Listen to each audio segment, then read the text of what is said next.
Yes, muraho neza. Dukomeze ku magambo agiye akoreshwa ku munsi mu rurimi rw'icyongereza ndetse n'urw'ikinyarwanda.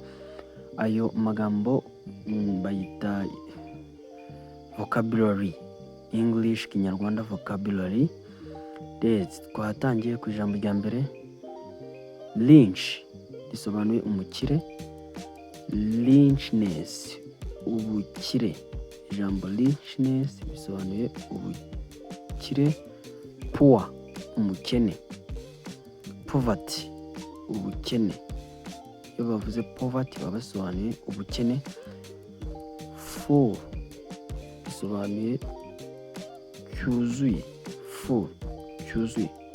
Something full, ikintu cyuzuye. Input, empty. Iyo bavuze empty baba bashatse kuvuga ikintu kirimo ubusa. Empty.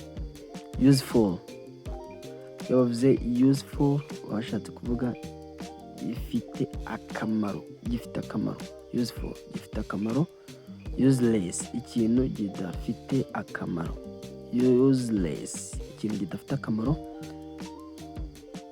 Famous, icyamamare. Famous, icyamamare. Fame, ubwamamare. Fame, ubwamamare. Unknown, umuntu utazwi. Umuntu utazwi. Tasteless, ikintu kitagira icyago. Tasteless, ikintu kitagira icyago. Difficult, iyo bavuze difficult bashatse kuvuga kigoye. Difficult, kigoye cyangwa se kiruhije. Difficult, kigoye cyangwa kiruhije. Aya rero ni amagambo agaruka ku munsi.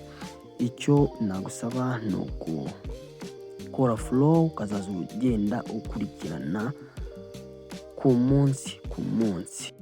Ese nawe urashaka kumenya icyongereza cyangwa se ikinyarwanda mu minsi mikeya?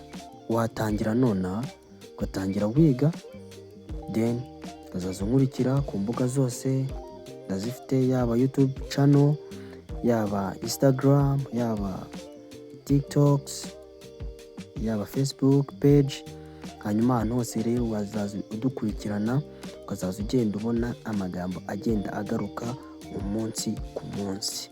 Icyo usaba ni ugukora subscribe kuri YouTube channel, follow my Instagram, TikTok and Facebook. Thank you so much. Kandi ndabazirikana aho muri hose. Ndabakunda cyane.